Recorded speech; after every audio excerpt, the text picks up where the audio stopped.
Bonjour, c'est Laetitia de One Thing in a French Day à Paris. J'espère que vous allez bien et que vous êtes de bonne humeur. Aujourd'hui, mercredi 7 mai 2025, cet épisode, le numéro 2506, s'intitule « Aubusson tease Tolkien ». Rendez-vous sur onethinginafrenchday.com pour découvrir tous les avantages du texte exact. Je ne suis pas une fan de Tolkien. J'ai essayé de lire Le Seigneur des Anneaux et Bilbo le Hobbit après mon bac, mais je n'ai pas accroché. Je crois que j'ai vu un des films qui ne m'a pas plus marqué que ça. Ma connaissance de l'œuvre de Tolkien s'arrête là. Mais quand j'ai vu dans Télérama que la Cité internationale de la tapisserie à Aubusson avait réalisé des tapisseries à partir des aquarelles de l'écrivain et qu'on pouvait les voir à Paris, j'ai eu envie d'y aller. En plus, l'exposition, gratuite, avait lieu au Collège des Bernardins dans le 5e arrondissement. Je n'étais jamais entrée dans ce lieu. Je crois que je n'étais même jamais passée devant. J'y suis donc allée ce matin. Je suis arrivée par Jussieu. Je serais bien allée faire un tour au Jardin des Plantes, mais je n'avais pas le temps.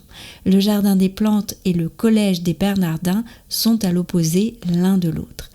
J'ai pris la rue des Écoles, j'ai aperçu au loin la boulangerie Archibald et j'ai tourné dans la rue de Poissy. On aperçoit tout de suite le collège. C'est un beau et long bâtiment ancien. On entre par une sorte de passerelle et on arrive dans la grande nef avec ses colonnes et ses arcs. C'est un beau bâtiment qui date du XIIe siècle. Les tapisseries étaient exposées dans une partie de la nef. Elles étaient très colorées et immenses. J'ai eu l'impression de plonger littéralement dans les paysages fantastiques. Il était encore tôt et il n'y avait pas trop de monde. Une visiteuse était visiblement très intéressée par la technique. Elle admirait les tapisseries suspendues en approchant le bout de son nez à peut-être 2 cm.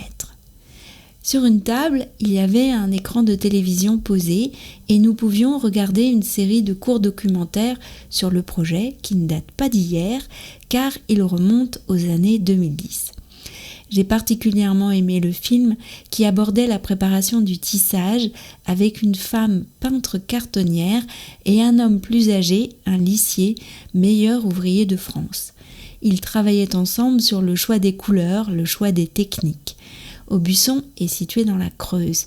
La cité de la tapisserie perpétue une tradition et une technique née à Aubusson au XVe siècle. J'ai ainsi entendu les mots battage, hachure, rayure, couleur pure. Cela m'a permis de moi aussi approcher mon nez de la tapisserie pour remarquer comment les différentes zones de couleurs étaient travaillées. À Aubusson, un autre projet international a vu le jour après Tolkien, l'univers de Hayao Miyazaki.